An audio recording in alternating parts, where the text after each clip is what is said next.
सम्राड् वरुणश्च राजातौ ते भक्षं च करतुरगर एतं तयोरहमणो भक्षं भक्षयामि वाग्देवी जोषाणा सोमस्य तृप्यतु सह प्राणेन स्वाहा।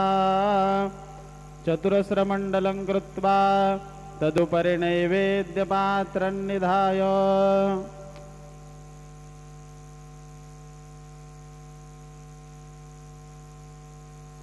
गायत्रीमन्त्रेण पात्रान् सम्प्रोक्ष धेनुमुदराम् अमृतीकृत्य सत्यन्तवरतेन परिषिञ्जामि नैवेद्यं निवेदयामि।